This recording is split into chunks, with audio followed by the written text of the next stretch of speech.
All right, here we go. This is actually the third time I've recorded this lesson because I'm an idiot. And the first two times I messed this up. So, first time, I don't know what I did. Second time, I got the stuff with Cam reading the book. But then when I tried to switch over, I messed up and didn't get the second part. So, here we go on the actual lesson. So, this is Years of Crisis. So, if you've already filled in these notes, good. If you haven't, fill them out and then watch this and I'll kind of go through it. So, here we go. Years of Crisis. This is the stuff happening after World War I. So, a little bit of recap. We've won World War I. America came in about 3/4 of the way. We came in, we won the war. Western Front, trench warfare. Nobody could make a lot of ground. Eastern Front, Germany versus Russia. Remember the Schlieffen Plan didn't go well. They tried to avoid a two-front war. Didn't work out for Germany. We came in, we won. Good guys won. Treaty of Versailles ended World War I. And now that's where we pick up to today. So, age of uncertainty. So after World War I, everybody was kind of down in the dumps. A lot of people died. Everybody's economy was in the trash. The global economy was ruined because everybody spent all their money on the war. Everybody in Europe's countries destroyed. So because of the drastic life change and the amount of people lost, a lot of people started to question their beliefs that they had before the war. So you're going to see a lot of people starting to doubt religion, a start of people starting to fear the future. And as we're going to see in a little bit, some of that was warranted. And we're going to see some movements. The youth rebellion. So you see these ladies right here. These ladies would have been considered scandalous back in the day. Now, 2020 halls of CHS, you got to try a lot harder in the dress code to be more scandalous than this. You got to go a lot further, unfortunately. But back then, this was a big deal. This was the youth rebellion. Kids kind of starting to act up. Feminism, we've talked about this word a lot in my class. As you guys know, sometimes this word gets a bad name by some people, but really the idea of feminism is, just the idea that women and men should have equal treatment under the law.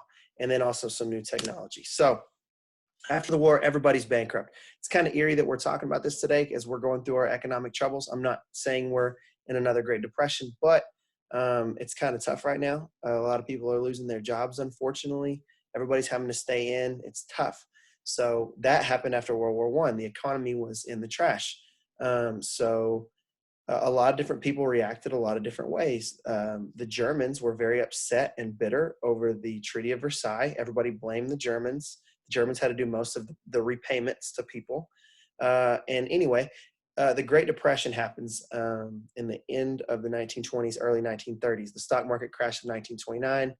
Everybody's poor. So how did all the different countries respond to that? Well, in the United States, we had a president named Franklin Delano Roosevelt. I'm going to call him FDR from here on out. He came up with something called the New Deal. Now, if you follow politics these days, you may have heard of something called the Green New Deal. That's a play on words to try to build off of the original, the OG New Deal, which was a lot of government programs that got our economy out of the trash. So welfare, social security, retirement, things like that to help people get off of the ground and up and moving again in the economy. The New Deal saved our country. Now, ironically, the New Deal is kind of not hurting our country, but we can't really pay for all this stuff because the boomers, insert boomer joke here, the boomers are all starting to retire, and there's a lot of them. So there's more people trying to get retirement than are paying into retirement. That's a cash problem. So anyway, that's an aside. The New Deal, this saved us after World War I. It kind of saved our economy. Now, not everybody had an FDR that was a positive leader. Other countries are going to turn to some other hardcore different types of governments, not democracies. Russia, the USSR, is going to turn to communism, which we'll talk about in a little bit. The Germans are going to turn into a mega fascist party, the Nazi party led by Hitler, and we'll talk about that in a little bit.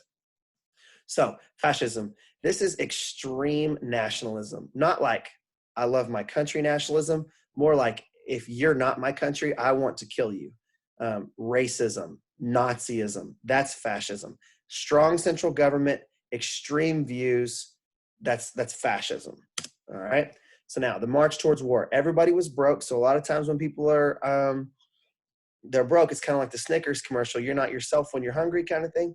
Well, everybody's going to start invading each other. Japan's going to start invading Manchuria and China. Italy's going to attack some folks. The League of Nations, which was a group of countries that was built to avoid another war, is going to be so soft that it's not really going to help. They're a group of nations that basically makes a bunch of rules and then doesn't have a military to back it up. So it would be like the school telling you all of these new rules, but there's no punishments. So you guys would quickly figure out, well, it doesn't really matter if I break the rules because there's no consequences. That's what's going to happen with the weak League of Nations. Now, Hitler defies the Versailles Treaty. So the Versailles Treaty ended World War I, blamed Germany, and they weren't supposed to build an army. Hitler said 9, and he started to rebuild his army. They reoccupied the Rhineland, which they weren't supposed to do. They formed an alliance with Italy and Japan, which, if you know a lot about World War II, they're going to be the, quote, bad guys from our point of view. They annex or take in Austria, and then they attack a piece of land called the Sudetenland. All of these things they were not supposed to do. So why did they do it? Well, because Britain and France were tired from World War I. They didn't want to fight. So they tried something called appeasement. Now, here's what appeasement is. Me and Cam go to Walmart. We go down the toy aisle. Cam wants a toy. I'm like, we're not really going to buy you a toy today, Cam. He sits down on the ground, screams, goes nuts. So I give him a toy. I'm like, all right, just stop screaming. So then we go down the aisle. He sees another toy he wants. Absolutely not. He starts screaming again. I'm like, all right. I give him another toy. That's appeasement. I'm not really stopping the problem. I'm not really addressing the problem. I'm just doing a bunch of short-term temporary fixes to kind of move on and get out of each temporary problem. Well, the way this looked in leading up to World War II was Hitler keeps pushing the envelope. And Britain and France are like, okay, you can do this one thing, but if you do it again, we're going to fight. And then they kept doing it, and they didn't fight. United States isn't in the picture because we're back on our side of the pond. Isolationism. We don't want to get involved in another big war again.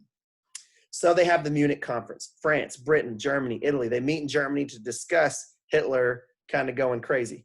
And they're like, hey, Hitler, we're going to need you to stop. You can keep all the stuff you already did. That's fine.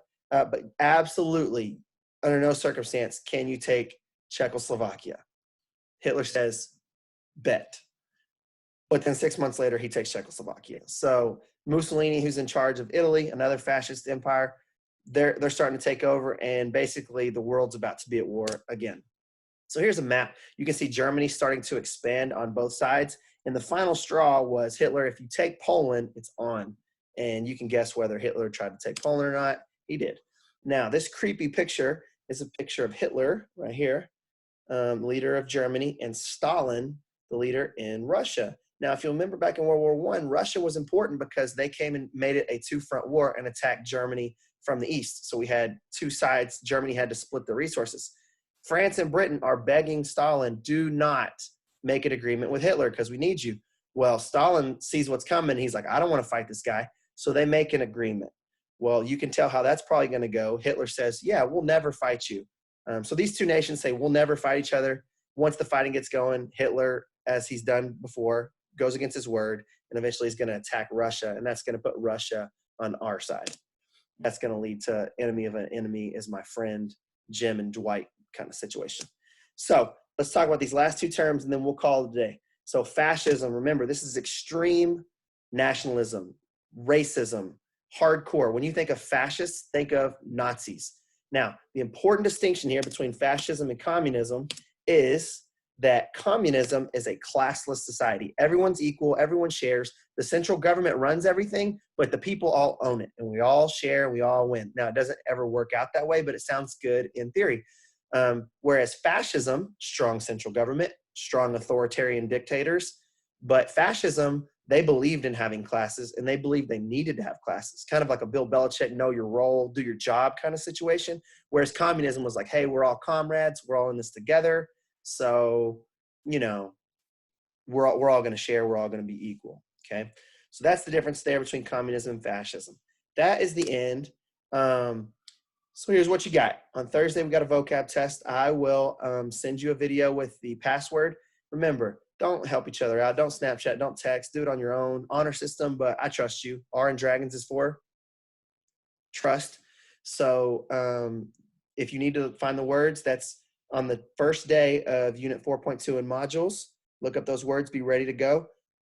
So no assignment today. We're kind of We're easing into this thing. I don't want to overwhelm you guys.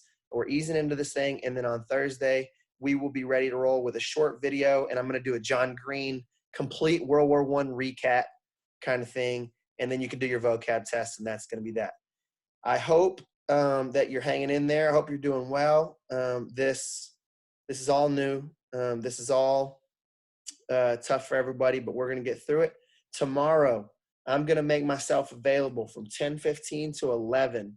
I'm going to send out a link for Zoom. You can do it on a computer or you can do it on your phone. You don't have to do it, but if you want to, pop in, say hello. If you have any questions, I'll be there in real time. Maybe Cam and Coop will be around if you want to holler at them. But that's at 10:15 tomorrow, and I'll send a link out through Canvas. Anyway, you guys have a great day. Love you guys.